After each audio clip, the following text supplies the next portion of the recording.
Dallas లో బిజీగా పర్యటిస్తున్న మంత్రి నారా లోకేష్ ఏపీని వణికిస్తున్న స్క్రబ్ టైఫస్ వ్యాధి. ఇలాంటి టాప్ 10 ఏపీ న్యూస్ ఇప్పుడు చూద్దాం. డల్లాస్ లో బిజీగా ఉన్నారు మంత్రి నారా లోకేష్. పలు సమావేశాల్లో పాల్గొన్నారు. స్పీడ్ కు ఏపీ బ్రాండ్ అంబాసిడర్ గా మారిందని సందర్భంగా లోకేష్ అన్నారు. 20 లక్షల ఉద్యోగాలు కల్పించాలి అన్నదే కూటమి ప్రభుత్వ లక్ష్యమన్నారు. వైనాట్ 175 అంటే ప్రజలే వైనాట్ 11 అన్నారు. ప్రవాసాంధ్రుల మద్దతుతో కూటమి సూపర్ హిట్ అయిందని, వైసీపీ 11కు ఆలౌట్ అయిందన్నారు లోకేష్. నకిలీ మద్యం కేసులో కీలక డాక్యుమెంట్లు మిస్సింగ్ పై స్పందించిన మాజీ మంత్రి కాకాని కొన్ని డాక్యుమెంట్లను మాత్రమే ఎందుకు మిస్ చేస్తారని ప్రశ్నించారు. ఫైల్స్ మిస్సింగ్స్ పై తనకు చేసిన ఆరోపణల్లో వాస్తవం లేదన్నారు. దీనిపై ఇప్పటికే సీబీఐ విచారణ జరిపి తనకు క్లీన్ చిట్ ఇచ్చిందని తెలిపారు. కావాలని తనపై అసత్య ప్రచారాలు చేస్తున్నారని కాకాని విమర్శించారు.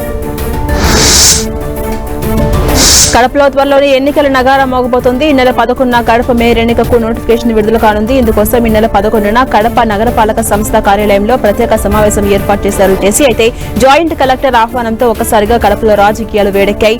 మేయర్ బై ఎన్నికల్లో పాల్గొనబోమని టీడీపీ నేతలు చెబుతున్నారు. పశ్చిమ గోదావరి జిల్లా పాలకొల్లులో ధర్మారావు ఫౌండేషన్ ఆధ్వర్యంలో హెచ్ఐవీ బాధితులకు చేయూత కార్యక్రమంలో పాల్గొన్న మంత్రి నిమ్మల పాల్గొని వారికి పౌష్టికాహారం, నిత్యావసర సరుకుల బ్యాగులను పంపిణీ చేశారు. బాధితులకు 105 రకాల వైద్య సేవలను కూటమి ప్రభుత్వం అందిస్తుంది అన్నారు. 2030 నాటికి హెచ్ఐవీ రహిత రాష్ట్రంగా మార్చేందుకు ప్రభుత్వం ప్రయత్నిస్తుందన్నారు నిమ్మల. మెడికల్ కాలేజీల ప్రైవేటీకరణపై వైసీపీ నేతల బృందం ఈ నెల 15న గవర్నర్ ను కలవాలని నిర్ణయించారు. ఇప్పటికే 1 కోటి సంతకాల ప్రతులను సేకరించిన వైసీపీ నేతలు వాటిని గవర్నర్ కు అందజేయబోతున్నారు. మెడికల్ కాలేజీల ప్రైవేటీకరణను ప్రభుత్వం వెంటనే ఆపేయాలంటూ వైసీపీ నేతలు డిమాండ్ చేస్తున్నారు.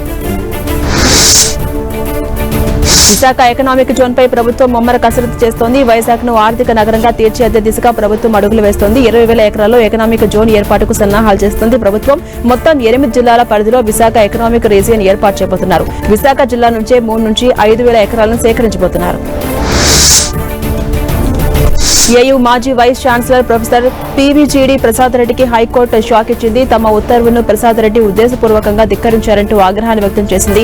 బోటనీ విభాగంలో అసిస్టెంట్ ప్రొఫెసర్ నూకన్న ధోరణి కొనసాగించాలంటూ హైకోర్టు గతంలో ఉత్తర్వులు జారీ చేసింది. తమ ఉత్తర్వులను ఉల్లంఘించడంతో ప్రసాద్ రెడ్డికి 4 రోజుల పాటు జైలు శిక్ష, 2,000 రూపాయల జరిమానా విధించింది కోర్టు.